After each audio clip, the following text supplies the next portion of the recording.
Cool. Hello, everybody. Thank you for your patience. We will be starting now. We've just sent in the chat a link for you to post all your Q&As, as well as live transcriptions for this panel. There's a link to our Gilded server in the chat as well for you to ask your Q&As. And now I will hand it off to Sean to talk about surface appearance and optimization of workflows. Hello. Thank you for coming by on this Wednesday afternoon or evening, wherever you are. I'm Sean. I've come here today to just kind of talk about some stuff that's really useful for surface appearance, mostly workflows and optimization, and a little bit of a demo. So who am I? I'm Sean Cormier. I'm the art lead for Red Manta. I'm an environment artist, and I'm also a huge optimization nerd. You might know me from my RDC 2020 talk, Building Worlds for Game Performance. You can actually still watch that video if you go to the RDC 2020 site. I can post the link later. I've been in the community since 2008. I've been developing full-time as a full-time job for about 6 years. I'm part of the developer council, and some games that you might know me from is World Zero, Robloxian High School, and event games like the 2018 Egg Hunt, Hallows Eve. Yeah, I think that's about it. Yeah, and you can find me on the dev forums. I always answer my messages on the dev forums. I'm just at Aotrou. I'm also on Twitter at Aotrou_3D. If you have any questions about this talk or anything else, surface appearance wise or art wise, always reach out and just give me a shout. I'm always happy to help. So the agenda. So I'm just going to give a little introduction to surface appearance for those unfamiliar. What it can do, what it uses, really basic stuff like that. Then I'm going to go right into the useful tools of like how you can use it in a optimized and strong way, using its strong suits. So that's trim sheets, an overview of trim sheets, their uses, and then a little workflow demo that I use daily. And then we'll go into foliage sheets. Again, overview, uses, a little bit of a demo. Really basic stuff. I hope I won't go too fast. And if you have any questions, there's the QA, and I'll be answering everything there. Yeah, and there's the QA. So surface appearance, what is it? Surface appearance is an object that applies to any mesh part. Mesh parts being the non-part objects in Roblox. It enables you to use physically based rendering textures. So that's color, metalness, normal, roughness maps, all of those things. Slight disclaimer, I'm going to be saying color maps. That could be diffuse, that could be other multiple types of color maps. There are a few out there. I'm just going to be saying color because they all kind of apply in this situation. The textures that use surface appearance are UV mapped. I can explain more about what that is, and you'll get the gist of it in the demos that we'll be doing. And there is a property in all surface appearance called alpha mode. There's overlay and transparency. I'll get into that as well. It just adds way more functionality to the surface appearance object, and I'd be doing you a disservice if I didn't mention it just because of how strong it is. So texture maps, they look very basic. You can kind of see how it's applied here. Yeah, that's the metal or specular, then the normal, and then the color map on top. So diving right in, trim sheets. I talked a little bit about trim sheets in my RDC 2020 talk. I didn't really go into how strong they are now. it has been 2 years of development, and they've gotten a lot more powerful since then. So yeah, I can go right into explaining what they are. So trim sheets, they use a single texture for multiple assets. What that means is I can have a bunch of varieties of brick textures, and they will all use the same or brick assets. So think of a wall of a house, a different wall for a different house. They use the same texture. And it quickly allows you to make a variety of modular assets. You don't use the same house asset across an entire map. You use different kinds of houses. You don't want to give them their own unique texture for the same brick material, the same brick layout, as it were. So you use it repeatedly, and that's where a trim sheet comes into play. It's very, very easy to change details, and it's super, super modular and easy to change on the fly. So with that, I'll show you a very, very quick demo of me doing that with some Ruin assets, these ones in front of you. And I'm going to go right into Blender here, and here we are. So for this example, what we were doing, these are some assets for World 0. These are real game-ready assets. We are using them in the game. We have the maps made, and we're working on it right now, actually. So these are game-ready assets. What we were doing is we talk with our entire team, and we say, okay, we need some Ruin assets. We need some brick walls. We need some brick tiles, some arches, and I make a list in my head and also in my workbook, in my little notebook that I write down everything in. Always take notes. We start with that phase of we need what our needs are. So walls, floors, arches, details, stuff like that. And I decide as the artist, okay, I want bricks, I want details, I want floors, round areas, stuff like that. And I start to plan it out into a texture and lay it out flat. And what I mean by that is the texture looks like this. If you can think in Illustrator or Photoshop, when you UV unwrap something, it doesn't look straight like this. It usually looks bent, and depending on where your UV islands are. But this way, it kind of keeps it organized for the texture.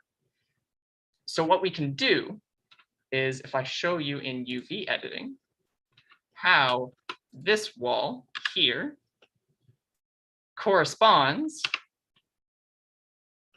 to the texture. This is the green version, the texture on the right. So if I were to change this, you can see it all moving up and down. So from here, all we have to do is I can take this object, duplicate it over, and let's say I want a railing that is only 2 bricks tall. So let's start with cutting my plane. Let's cut it right there. Cut it right in the middle again. Delete the extra vertices. And now I have this face right here. But let's not stop here. Let's make this a little bit nicer. This is right now is just a single plane. It's very, very simple. We can do more. We can do more. So what I'll do is I'll take that, extrude it by, let's go half a unit.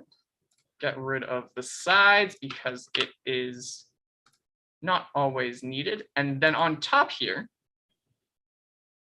let's put 2 seams, edge, mark seam, take the face, UV unwrap, and let's take that and just bring it down just a little bit. So now, let's actually change this to this color. So now the railing has a little top, a little intricate top. So when the player sees the railing in the game, it's very nice seamless texture right there. You can't even tell that there's a seam there. And so by using this, the benefits of this system of is that otherwise I would have to individually give all of these assets their own unique brick textures, their own unique metalness, specular, normal textures. There's about 20 assets here, 20 modular pieces here. That's 100 textures for one pack for a game that needs hundreds of assets. This way, I have one texture for everything. And it's way more performance friendly. Instead of giving everything a really small, say I want to stay performance friendly, so I give everything 128 by 128 pixel resolution to make 80 assets, giving those very, very, very small textures. I can upload this texture at 1K or 2K if I wanted to, if that's supported, when that's supported, I'm sure. I can upload it at a much higher resolution with a much higher graphics fidelity, and rest assured that it's going to stay more performance friendly than if I were to give each of these assets their own textures individually. And that's very powerful. That's very powerful for situations where it's just background assets. These are ruin assets for larger structures. They fit together almost like Lego at that point. The textures are performance friendly, very nice PBR, and I'll get to that right now. If I wanted to, all I have to do to change up the trim sheet texture for a variety of assets is to just change the texture itself, and it will apply across the board. So what I mean by that is if I go into shading, and all I have to do is go here, and let's go to metal. And there we go. All of my assets are just changed to the metal map that you see here. And that makes it very easy to iterate. A lot of times, very common in game development everywhere is it's iterative. You iterate on designs until you get a final thing. So you want to make sure that you're able to change things easily and quickly and not have to spend more time texturing everything. If I wanted to change all of these metal assets or from brick to metal and they were all individual, I'd be doing that. That would be most of my day. I'd be spending most of my day just updating all of this. This way, it's only one. And that's the benefit. That's the real power for using modular assets in general, but specifically trim sheets, that's where they are strong. And yeah, you can go as crazy or as simple as you want. I mean, these are just normal bricks. Then it can go right into more ruins, archways. And as I said, like this is just the bare building blocks of it. From there, you take that into Studio and you assemble whatever you want. In fact, I have Studio right here. And these are a bunch of the same assets that you just saw, but with the different trim sheets. And with that, the final bit that I said I would turn back to is the part where the property for changing the transparency. Let's go view properties. Let's take that over here so you can see. And the reason why you see these as black is because they're actually transparent behind them. You can see the transparency grid behind it. And what that allows, and what it allows specifically strongly for surface appearance with alpha mode overlay instead of transparency, is now I can change it to any color I want. So I can take, oh, there's a little cat in behind me.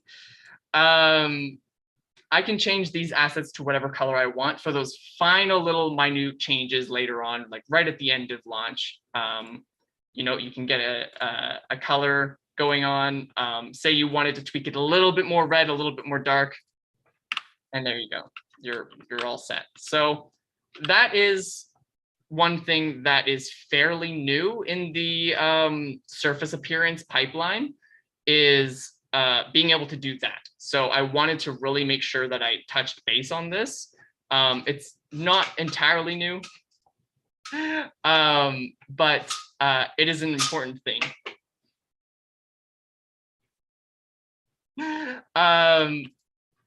So yeah, it's a really, really good thing to know about. And what else does it use? Transparency. Yeah. So with that,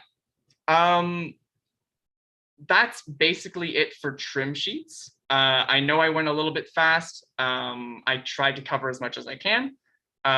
If there's anything else about it that you're not sure about, just ask in the questions and I can always go over. But with that, let's go to foliage sheets. Something that is really, really near and dear. I've been doing environment art for most of my game development career, and specifically vegetation I love. So foliage sheets are very, very similar to trim sheets. They differ in a few very key ways, and I will touch base on how they differ. But the important thing to know is that if you can do trim sheets, you can probably reasonably do foliage sheets. So as you can see on the right here, all it is I drew a bunch of leaves. In a single flower. This is an asset pack for Robloxian High School, some furniture assets. So they're minor details, but they look nice. So as I said, similar to trim sheets, slight workflow changes though, and I'll touch base on those. Again, quickly makes a variety of vegetation. Easy to make variations later on down the line. Always get feedback from your coworkers, from your team, and it just lets you make changes very quickly. So here we go. I'll go right into the demo now. Again, let's hide all of that and bring those out. Bring that up. Perfect. Alrighty. So with this, these are the assets from the foliage sheet that we have right here. As you can see, they're just very, very basic, and we can just dive right in. Let's take that over here. Let's take you. Yeah, let's do the fern. So let's isolate that, take that out. So right now we just have a plane, and it's boring. You don't want this in your game, unless you do, and that's your business. But from here, we can make it a lot more interesting very easily, while still staying performance friendly. So let's take that. I'm in that mode. Let's cut it down the middle and cut it right there. That's good. So let's take the top, rotate it just a little bit. Let's Let's turn on proportional editing just because. Take that down, bend that down, bend it down again. And let's take the center and pull it inwards. The entire thing. Nice.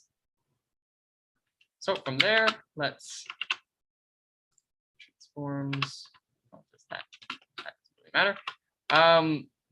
From here, we could call it done, but let's go a little bit further. Let's really make it look like the full bush that's in the background here. So all we have to do is duplicate, spin it around, make sure we attach the stems if you wanted to. Take it, and let's just add a little bit of variation, a little bit of, not every leaf looks the same. Trying to sound like Bob Ross here. Go down, select those, and duplicate it again.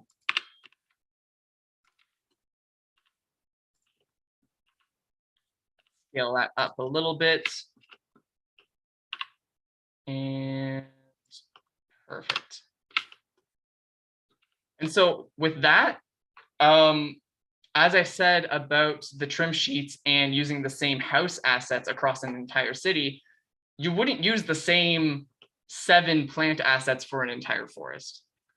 And this gives you the power to only make the texture once, but add in all the variation you need after making the texture. So with this, I could fill in an entire, I could fill in dozens of these fern assets if I wanted to, if I needed to. And I'm not spending time on modeling out every leaf. So we're almost done here. What I do want to mention, however, is there is one caveat to mesh parts in general that I really wanted to touch base on. And it was a recent finding for me within actually the last month or so that I think is very important to mention, not for my own sake, but for everyone's sake, because this should be more public knowledge. And that is when using mesh parts, and I'll show you down here, these are the same assets, I just gave them a little nice little pot. When doing assets with mesh parts, specifically foliage sheets, is the double-sided property. Originally, I've always used the double-sided property because I was under the impression that it saved on what are called destructive workflows. Destructive workflows would be taking this and duplicating it and then flip. That's now doubling my geometry. And technically, that's not ideal. You don't want to usually be doubling your geometry. And so double-sided avoids that. It avoids doubling your geometry. However, and this is a very important separation, is that the double-sided property is better off, and it's better to double your geometry. There is some weird rendering. I don't want to call it an issue. I don't want to call it a bug because I think it is as intended. It hurts your performance more to use the double-sided property than it would be to just double your faces and flip them. There is a very, very brief post on the dev forums about it. It happened, I think, like a year or 2 ago, about an engineer mentioning use double-sided for limited uses. And so with that in mind, probably don't use it for foliage. It's probably better to just flip or double your geometry and flip those faces. That's a very key thing. I wanted to mention it because I didn't know about it for a very long time, and I don't know if that's very public knowledge. And so, yeah, just don't use the double-sided property for now. I don't know if that's going to be something that's going to be changed in the future. We will see. But yeah, so with that, again, you can just see where all of the foliage is. So that, again, it's just the same leaf texture, but changed up and simplified. Same with this. Nice little orchid. Very, very low poly count. And that's very, very performance friendly. You can make entire forests with this. I've made entire forests with this. It just lets you change things on the fly very easily and saves you time and energy. So from there, I think that about wraps up all of the two things. That's trim sheets and foliage sheets with surface appearance. Please send me your questions. I can start answering them.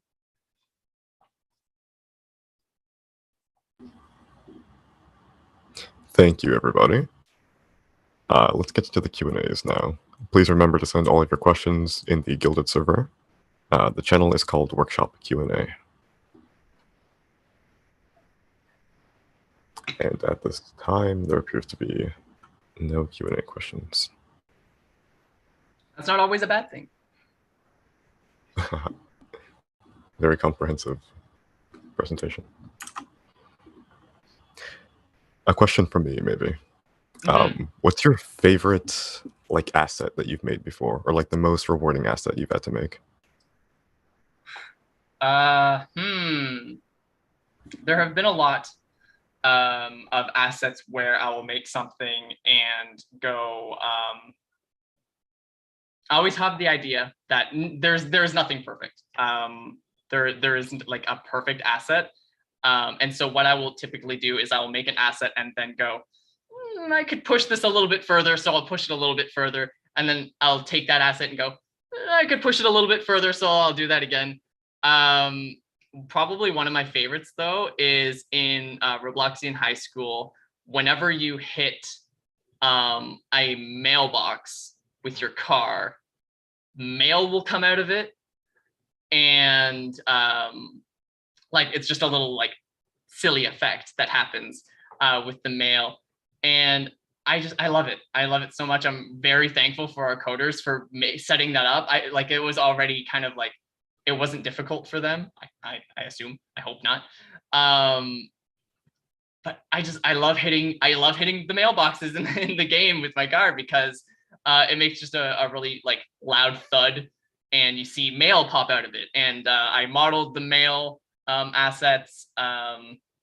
They're physical assets in the game that players can take around in a little mail truck if they want. And so I modeled them, I textured them, took a picture, a render of the mail, and then turned that picture into a particle emitter. And so it's just running off of a particle emitter of these kind of 3D looking assets. I'm just really proud of that. I just really, really like it. And it's a lot of fun. So. Tesla Wolf asks, what has been your most challenging project you've made on Roblox?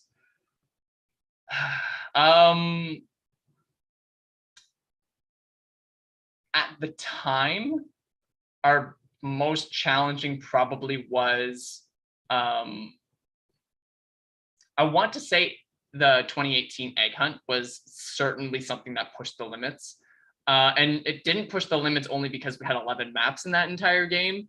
It pushed the limits because of the performance issues that we were hitting throughout the project. And that performance limitation really hurt us for the Hallows Eve, the 2018 Hallows Eve event as well. Not only because of the main game itself, which I didn't really touch too much on. It was the Fantastic Beasts and Where to Find Them movie tie-in that we were doing with that game as well. We had to make a London, a little miniature London, England, and a little miniature Hogwarts, and you did a little in the movie. There's a scene where a carriage takes the player, the character throughout the map. so we had to make that map. We had to make a bunch of Hogwarts things, a bunch of England things, and some France things. And that really pushed the bounds. That was really difficult to do. Just again, because of just performance limitations and how much we wanted to fit in there for the people to see, because it's a visual thing. It's a fun thing. I think we did it. I think we did it. Coffee Nerds asks, what software do you use to create your PBR textures? I use Blender for a lot of the stuff that I do. I bake my textures. Like I will make the texture itself first. So as you saw in these trim sheets, actually I'll move right back here. Let's open up the hide you back. Here's the other two don't really have PBR active. I set up the nodes, but anyways, this one. What I did was I drew, I hand drew the texture in Clip Studio Paint, which is basically a Illustrator, but not Adobe. I personally like it. This could be done in Paint.net, GIMP, Adobe software suite, anything there. I have used Substance. You can definitely do this in Substance. It's probably not as easy though, because I'm making a 2D texture, and Substance, at least in my experience, is really, really, really good at making a texture for one asset. I have not used Substance for, at least Substance Painter. I have not used Substance Painter for trim sheets. I think Substance Designer has a lot of stuff for trim sheets though, if that's something that you want to get into.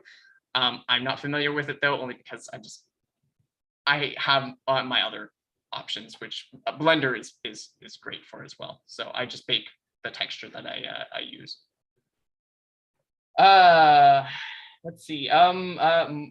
More Narechu. Any tips on making tileable textures? So yes, when you go into any 2D texturing software, what I do is very easy to do. You only do the top left corner of the texture, and then you duplicate it into the other three quadrants. You flip it, and then you flip it again. I'm assuming for tiling textures, you mean like bricks, or like here. You can see I really just did that for these bricks here, and then these large ones here.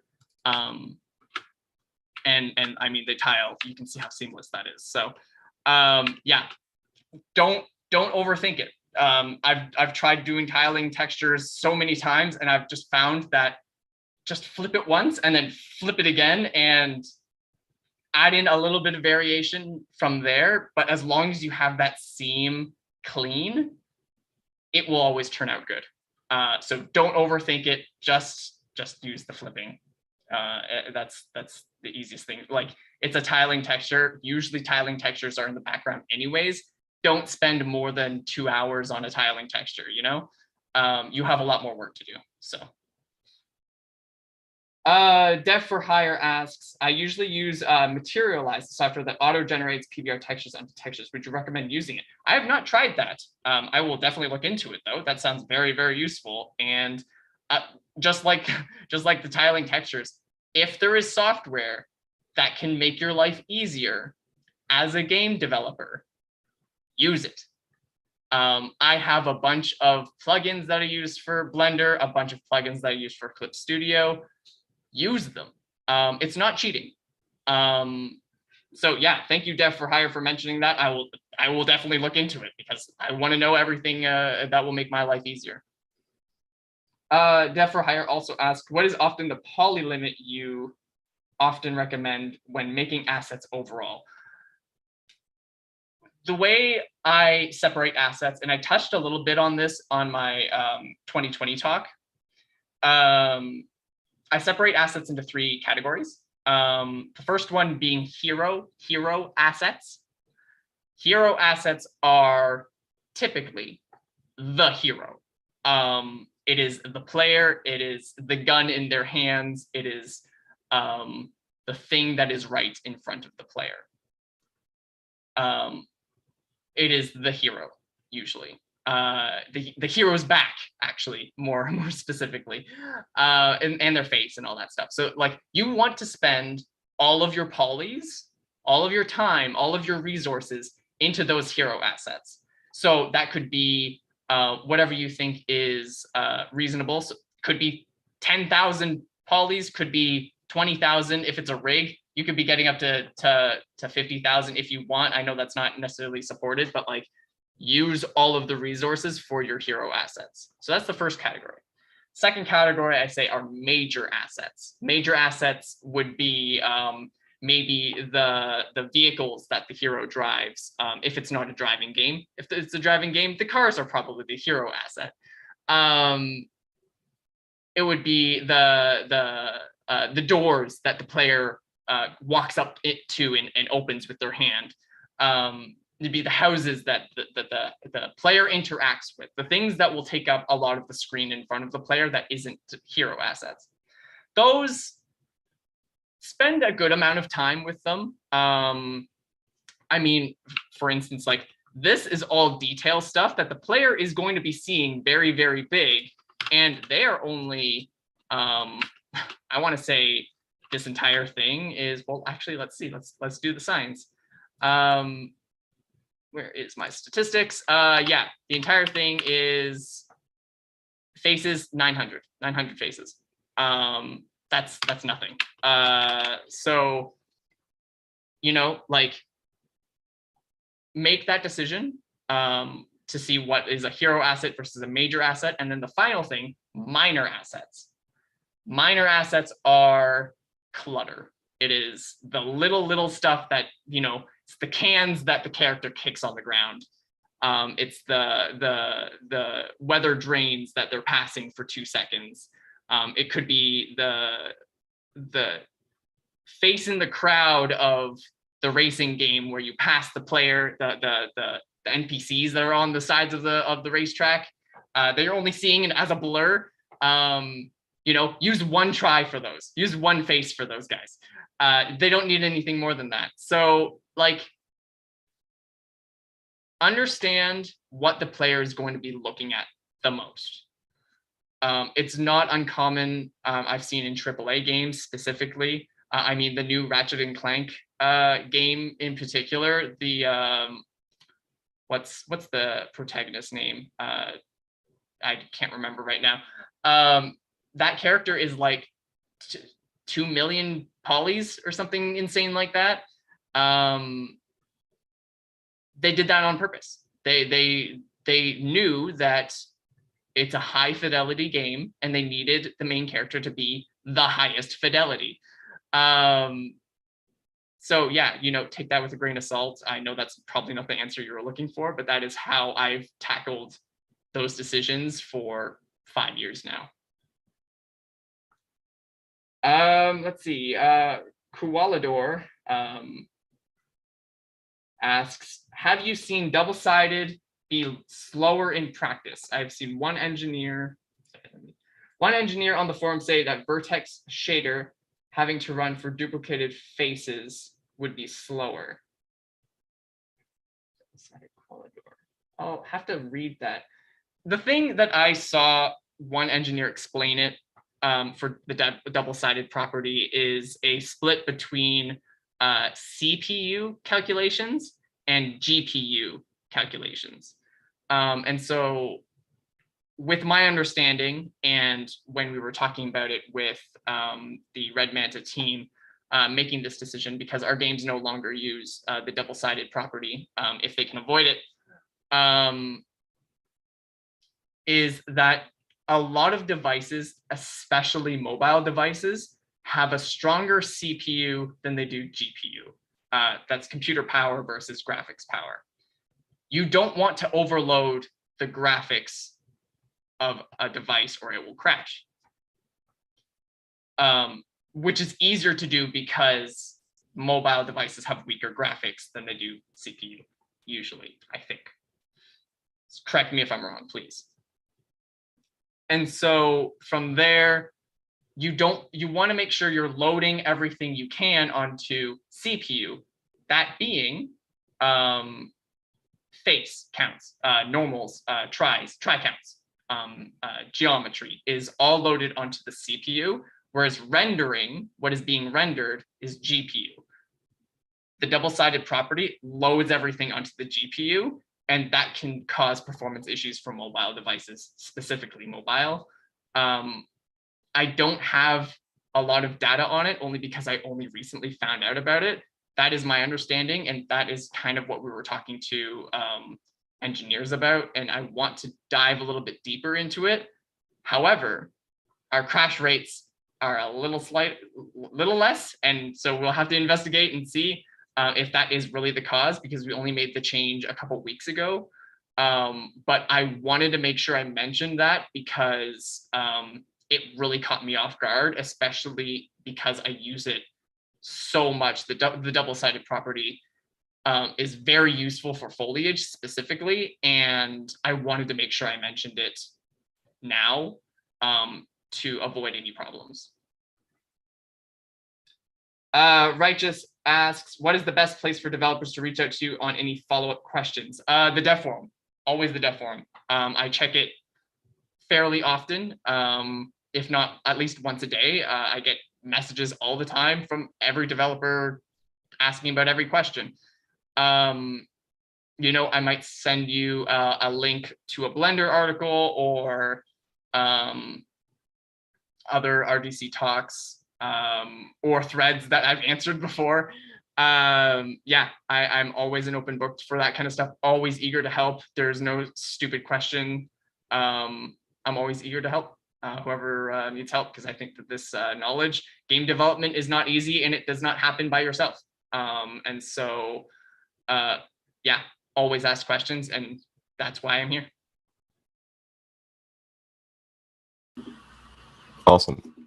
Well, if there are no last-minute questions, we shall end it there. Thank you so much to our attendees and to our panelists for giving us this awesome panel. Awesome. Thank you so much.